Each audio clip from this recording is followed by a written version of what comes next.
Welcome to Ohana Adventures with the Robinsons. Come with us as we visit the Pixar experience at Wembley.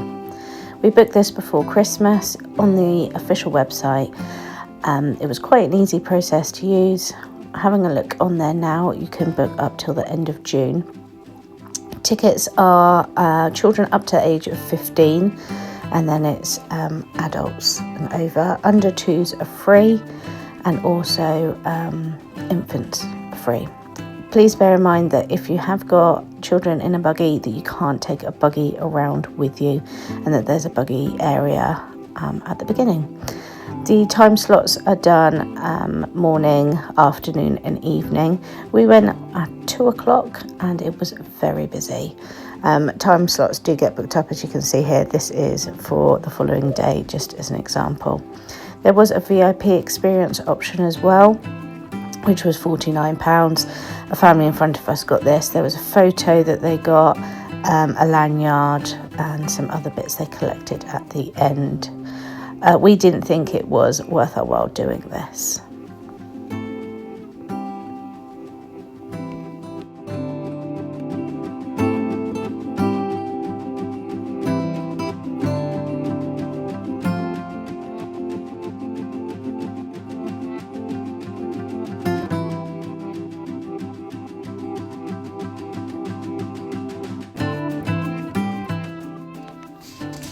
We decided to drive into Wembley and we parked at the red car park, which was really easy and right next to Wembley Stadium. And then it was just a short walk from the stadium down to the Pixar experience. There wasn't any signage around. We just happened to sort of like look down the walkways knowing that it was nearby and spotted it and headed in that direction. Outside there was a few little food vans. We did not need to use these. Because we had lunch prior, and I wasn't sure if there was going to be any food options there, but there was waffles, coffee, chips, and I think pizza was the last one as well.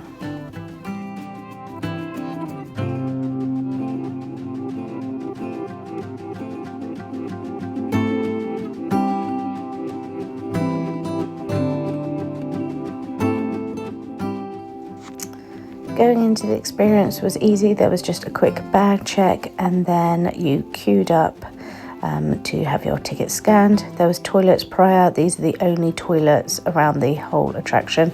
I believe there's areas you can stop for baby changing if needs be, or if you need to have any assistance.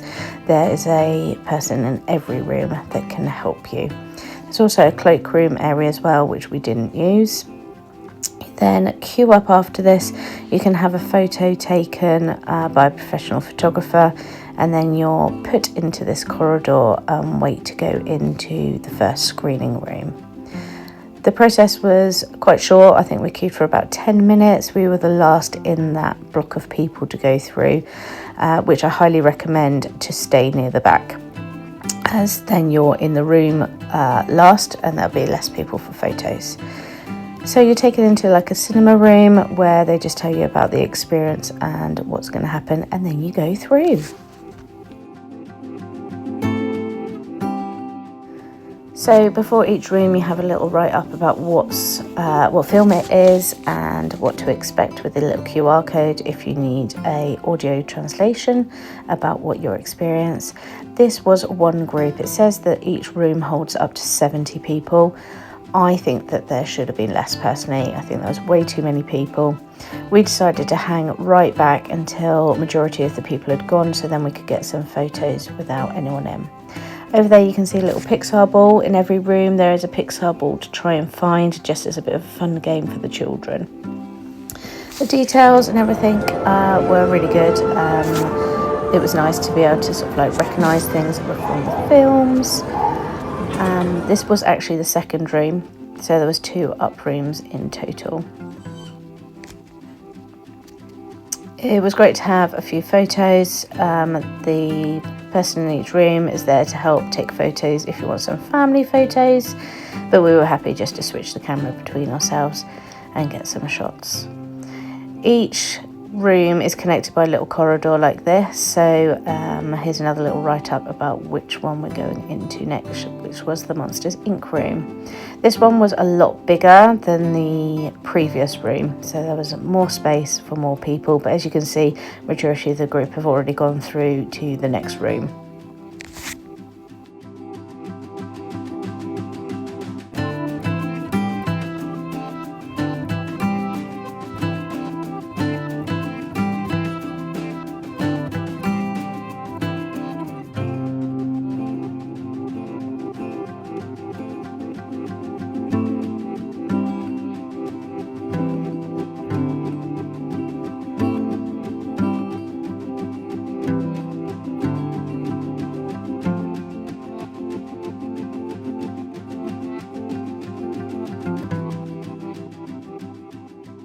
Heading down to the next one, which was Toy Story, and by far our favourite room as a family.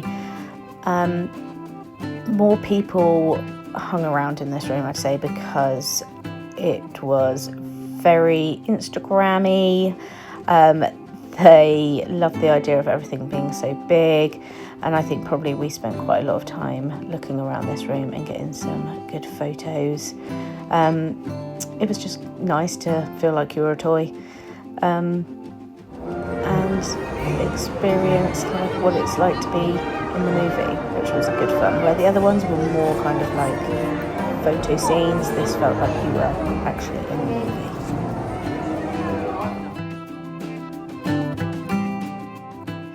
Heading down again to the next one, and this was Toy Story 3. Personally, we thought they probably could have missed this one out and put a different movie in. This was inside Sunnyside Nursery. The kids picked out a couple little things, like there was colouring pictures on the wall that were from Monsters Inc., which was quite cool. But again, it was a massive room, but there wasn't a lot in it that really screamed Toy Story 3 to me. There was lots so that you could have a picture with, and a picture outside of Ken's Barbie's dream house. Jessie was outside that too. But apart from that, it was quite a big room. The best photo opportunity here, where you can see everyone's queuing, was for the big chair, which we have a photo coming up. There it is.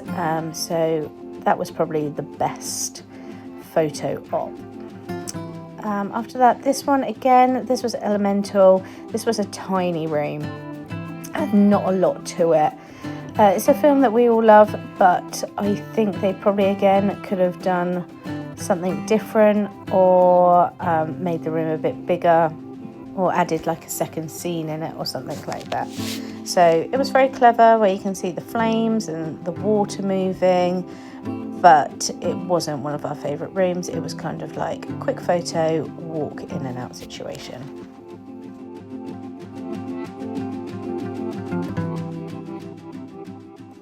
This was one of my favourite rooms, Inside Out. I love this movie, and I had a feeling what it was going to look like, and I was not disappointed. Again, we held back quite a while in the Elemental one, so not many people would be in the next room. Got some great photos with no one else in the shots, which was great. Took a few pictures before moving on down to Ratatouille. Ratatouille, again, great film, but I was a little bit disappointed with the room itself. Remy's hidden in the hat as a shadow, and I didn't think it looked that great. Not many people noticed it. I said it when I was in the room, and someone said, oh gosh, yeah, I didn't notice that first, and it kind of was a little bit let down. Like you can see there, that's supposed to be Remy, but it's not the best. So it would have been better, I think, to have not had the hat out and just had him maybe cooking or something like that. But it was good with the cookbook, so we took a few little pictures before moving on to our next room. And this was the Coco room. So the Coco room is split into two, a bit like the Toy Story room. This one was fantastic. There was music playing in all of the rooms as well. Obviously, due to copyrights, we've edited that out for now. But the rooms had the music themed to each of the movies.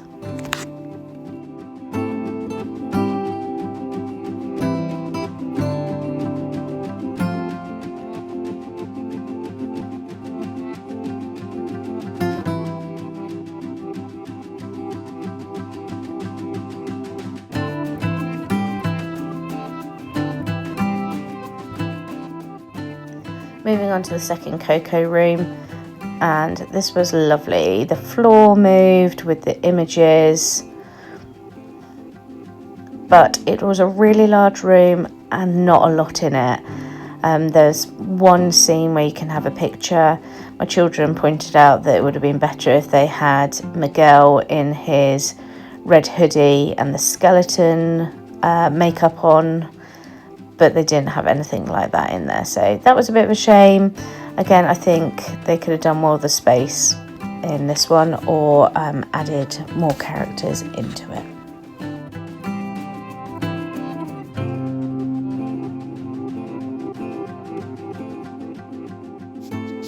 Into the Luca room, a movie that we like but we don't often watch, but this room was really nicely designed. It was spread out enough, but there was enough in there as well, so there was lots of photo ops with different characters in this one. There was like a little scooter you could sit on. There was a table with fake ice creams, but no one kind of was going over there, and I only realised until I knocked it over that you could actually pick up the ice cream and have a little photo. But again, it would have been nice. Yes, you've got the write-up outside each rooms, but it would be good to have a bit more information about them, maybe inside the room. Next, we went into the cars. This one was really busy, people hanging back to get photos. It's great though, because people were asking each other to help with photos. Everyone was really just kind and friendly and helping everybody out. We had a quick picture with Lightning McQueen. I just walked past the Mater one, took a photo quickly as the kids didn't want a photo there. Then last of all was the Nemo room. Nemo is the last room on the experience, so when you're going through you can't actually go back into any rooms, so you kind of walk through and you're done. So please bear that in mind. Make sure you get all the photos that you want, because you can't go through again or go back through the door. The Nemo room was massive compared to all of the other rooms. It was beautiful, but it was very busy. Again, we kind of tried to hold back as much as we can to try and get less people in our pictures. Took some more sort of like selfie style ones so people went in them. But yeah, it was a great experience. As you come out of the Nemo room, you come straight into the shop. The shop is expensive. My advice is, if you know that your kids are going to want something, buy it somewhere else, put it in your bag and give it to them at the end of the experience, so you don't have to spend a fortune in the shop. I think the cheapest thing we found was £20, and that was for a Pixar ball. That's these ones on the shelf here. Yeah, so you know, we know that Disney's expensive, but I would say that the Disney store was still cheaper than some of the prices that were in this store. But go to your local supermarket or toy shop and buy a little something. My kids are older, so they know that I prepped them beforehand and just said we probably won't be buying anything, because I knew that the prices were going to be quite high. But I'm just taking you around the shop now, picking up a few things so you get a bit of an idea what they sell and how much the prices are.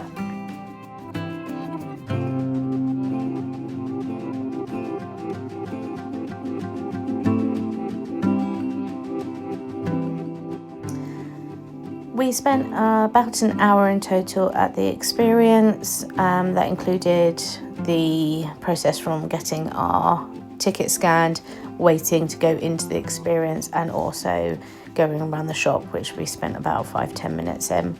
Would we go back? I'm not sure if it's something that I would do again. We gave it an 8 out of 10.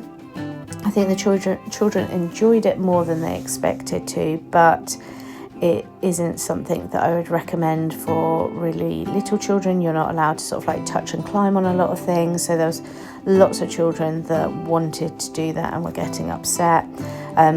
There was lots of parents carrying children around because you can't take your buggies around, so please bear that in mind as well. You can't eat or drink in the experience, which is understandable, so make sure that you snack up them children before you go in and have a quick drink, or have something ready for when you come out. The price of the tickets, I think, were quite reasonable for the experience being at Disney. We did get a carer's ticket due to my son's access card, which made our trip a little bit cheaper. But all in all, it was a great day out. Thank you for joining us, and we'll see you on our next trip.